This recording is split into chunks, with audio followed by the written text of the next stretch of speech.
electoral. Hoy tenemos una entrevista muy importante y por supuesto dándole ya la bienvenida sin mayor preámbulo a la secretaria general del Jurado Nacional de Elecciones, a la doctora Jessica Clavijo.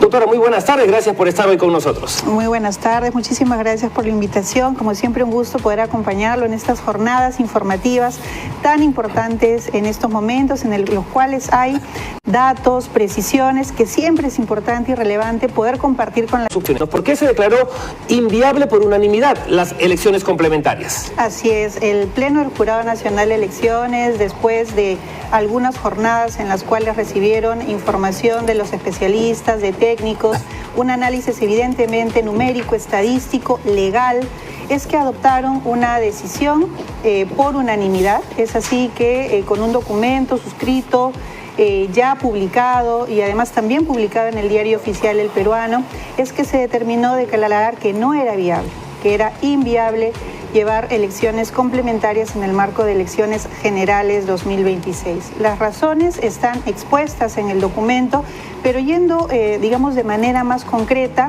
lo primero que debíamos preguntarnos era el marco legal que sostiene las elecciones generales 2026 y si amparaba unas elecciones complementarias y de la misma manera ver el impacto que tenía sobre este proceso electoral estos sucesos que se dieron el domingo, respecto de los cuales también seguro conversaremos qué medidas se adoptaron para permitir el derecho de sufragio a los peruanos. A nivel nacional, la jornada electoral se llevó con normalidad y se dieron estos incidentes, estas situaciones, estos sucesos en algunos distritos de Lima Metropolitana, es decir, no en todos los distritos de Lima Metropolitana, sino en algunos. ¿Qué se tomó en consideración en este caso, entonces, doctora, puntualmente dentro del marco normativo y de la ley para decidir que las elecciones complementarias eran inviables?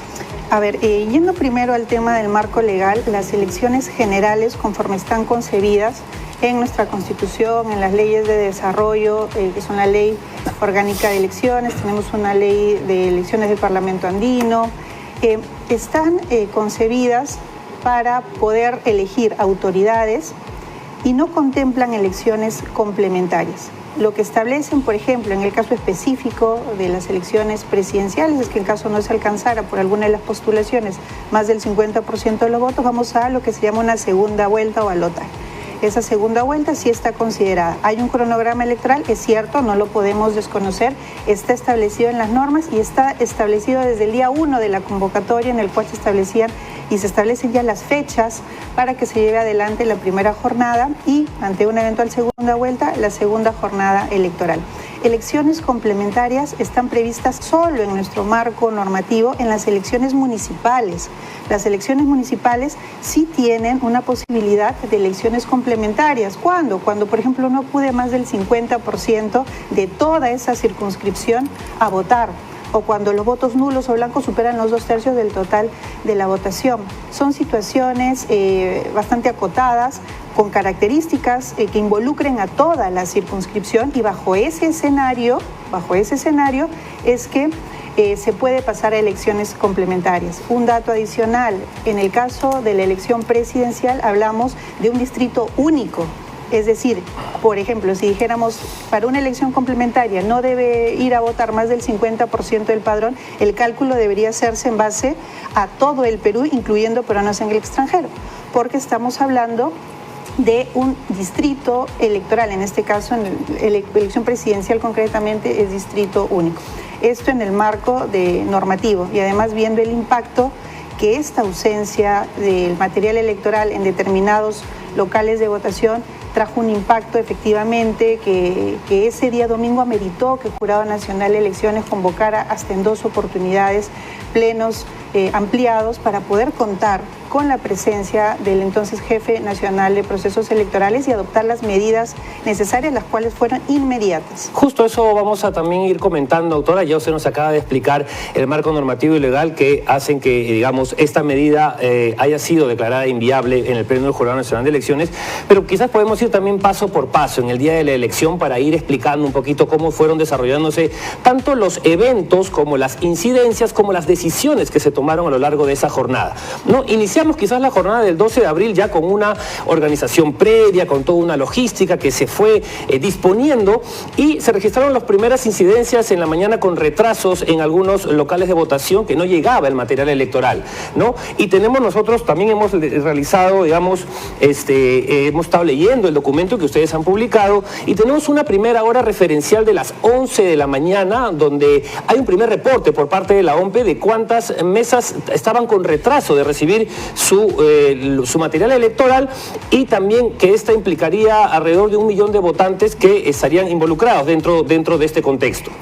Claro, en las primeras horas de la mañana, porque recordemos que las mesas debían iniciar a las 7 de la mañana. Ese era el horario establecido además en la norma para que inicie la jornada electoral. Pueden darse algunos retrasos, como ha sucedido en elecciones anteriores, por la demora en la conformación de las mesas, por no llegar los miembros de mesa. Pero en este caso puntual, la situación no se daba por miembros de mesa en todos los casos, sino en algunos distritos de Lima Metropolitana porque no había llegado el material electoral. Esta cifra de 1.071.111 electores que aparece en el acuerdo es la cantidad de electores que estaban, digamos, involucrados o con derecho al voto en estos distritos de Lima Metropolitana, que son 19.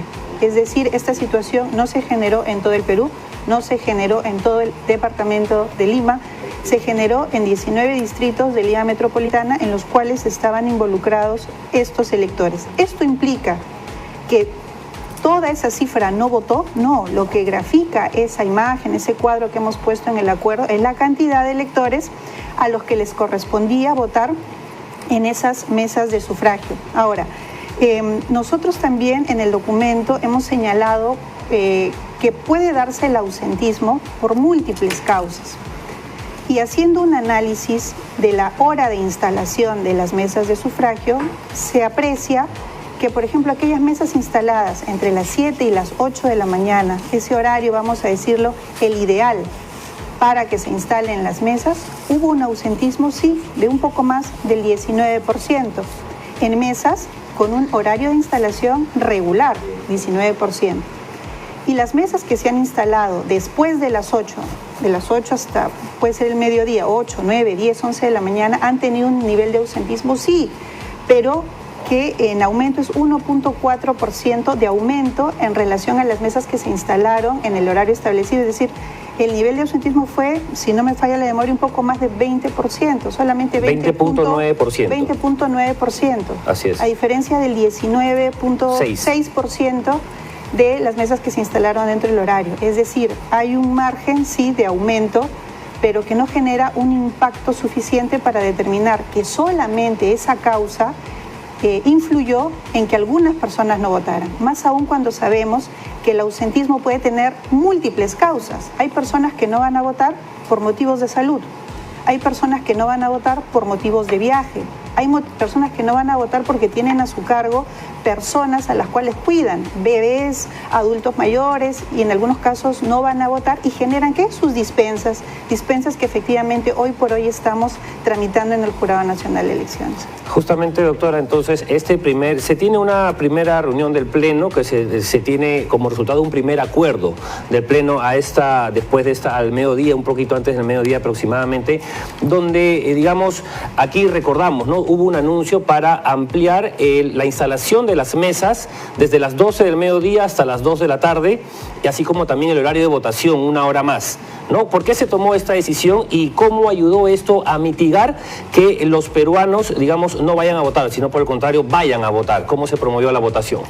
Claro que sí. Bueno, siguiendo de repente, como tú dices, el orden, en este primer momento se tenía una información de que habían 256 locales de votación en estos 19 distritos de Lima Metropolitana que habrían recibido con retraso el material electoral. Situación que se fue superando a lo largo de las horas. Alrededor de las 11 de la mañana, efectivamente, ante la presencia del personal de la Oficina Nacional de Procesos Electorales, se informó que de esta cantidad de locales había 66 locales que hasta ese momento no habían recibido el material electoral. Entonces veamos que la cifra fue disminuyendo. Sí, y siendo alrededor de las 11 de la mañana, el reporte fue de esas más de 200 mesas, 66 no habían recibido el material electoral. ¿Qué correspondía hacer? Evidentemente adoptar una medida. El Jurado Nacional de Elecciones en esa sesión y de manera inmediata, a la luz de los acontecimientos y debiendo garantizar que recibe el material y se den las condiciones para que todos los ciudadanos en Lima pudieran ejercer su derecho a sufragio, rescató algo que creo que es importante que se conozca. Además del criterio de conciencia, hay una norma que establece cuándo una mesa se declara nula. Y esto implica que, por ejemplo, se instalen en condiciones distintas a las establecidas en la norma. Esto puede interpretarse también de manera evidente respecto al horario, que haya un límite de las 12 del mediodía, pero ese mismo artículo, esa misma norma establece que pueden darse algunas situaciones justificadas. Y yo le pregunto a la ciudadanía, ¿era justificado que se pueda ampliar ese horario teniendo en cuenta que no había llegado el material electoral? Yo creo que la respuesta es afirmativa. En ese sentido, se amplió el horario de instalación, lo cual permitió que de esas 66 mesas, 53 finalmente sí recibieran el material electoral. Posteriormente, cerca de las 6 de la tarde, se realiza otro pleno ampliado porque debía generarse una evaluación, además de cómo se iba avanzando, y hasta ese momento se encontraban 13 locales que no habían recibido el material electoral.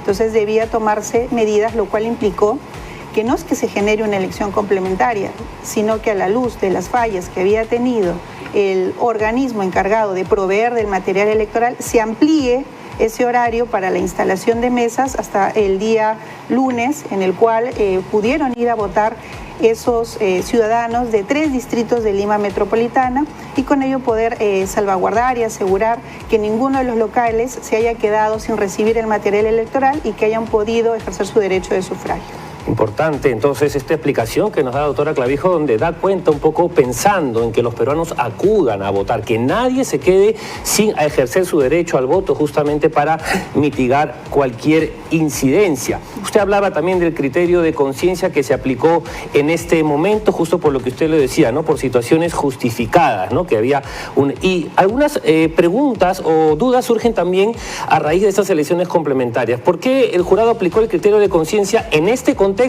y quizás no lo pudo aplicar para esta solicitud de elecciones complementarias? Bueno, como les mencionaba, ese domingo, a la luz de los acontecimientos, se analizó el marco legal. Se tiene efectivamente el criterio de conciencia y la problemática en ese momento era la recepción del material electoral y este marco que nos da legal para poder encontrar esta justificación evidentemente razonable para que las mesas puedan instalarse después de las 12 del mediodía. Hubo un evidente análisis de los hechos y bajo además la lógica de inmediatez es que se tomó la determinación de ampliar este horario de instalación y de votación de los ciudadanos de 3 distritos de Lima Metropolitana. Después de ello, se ha generado, además de algunas solicitudes y en el debate público se habían mencionado también la posibilidad de elecciones complementarias. En ese sentido, había que analizar ya en este otro contexto, días posteriores a que se realice la jornada electoral, cuál era el marco legal que se tiene para llevar adelante elecciones complementarias y evidentemente ya analizar a la luz de todas las mesas habiéndose instalado en Lima Metropolitana, de haberse emitido el derecho del sufragio, de habiendo pasado ya algunos días de la jornada electoral, de encontrándonos además en una etapa en las cuales ya se encuentran los resultados oficiales de más del 95% de las mesas de manera pública y oficial, y encontrándonos además en una etapa en la cual se están resolviendo actas observadas y el impacto, como digo, de la no llegada del material electoral a algunas mesas. Bajo todo ese análisis es que se ha visto por necesario emitir un acuerdo, y ese acuerdo establece efectivamente por unanimidad que es inviable llevar elecciones complementarias, ¿no? Ya nos encontramos además próximos a nosotros tener ya los resultados oficiales, en los cuales estamos trabajando de manera célere con los jurados electorales especiales a nivel nacional para poder atender todas las actas observadas, y como ustedes son testigos, estimados televidentes y quienes siguen las plataformas del Jurado Nacional de Elecciones, todas las audiencias de recuento, además están siendo difundidas, siendo públicas para que ustedes puedan seguir el paso a paso de cómo se van desarrollando esta determinación de la resolución de recuento de votos. Y a partir del día de hoy es que estamos también empezando a analizar las actas que han venido en apelación en relación a actas observadas de este proceso electoral. Muy bien, doctora, ya estamos llegando al final de esta entrevista y este programa especial también, solamente para precisar qué nos depara de aquí hasta la segunda vuelta. Ya teníamos una primera fecha de corte de los recuentos de votos el 7 de mayo. Coméntenos, por favor, este proceso hasta la segunda vuelta, que es el 7 de junio. Así es, estamos resolviendo las actas observadas que se han generado por algunos errores, sea un error material, ilegibilidad, actas incompletas, falta de firma, que se generaron en mesa de sufragio. Esas son actas observadas que ya están siendo vistas por los jurados electorales especiales. Hasta el día 7 de mayo, los jurados electorales especiales llevarán adelante las audiencias de recuento de votos, esto de cara a ya tener claridad respecto a cuáles son las postulaciones presidenciales que pasarían a una segunda vuelta el 7 de junio. Correcto. Muchísimas gracias entonces, doctora Jessica Clavijo, secretaria general del Jurado Nacional de Elecciones, por darnos estas pautas y ayudarnos a desarrollar justamente este acuerdo del Pleno que declaró inviable las elecciones complementarias. Muy amable. A ustedes, muchas gracias. Bueno.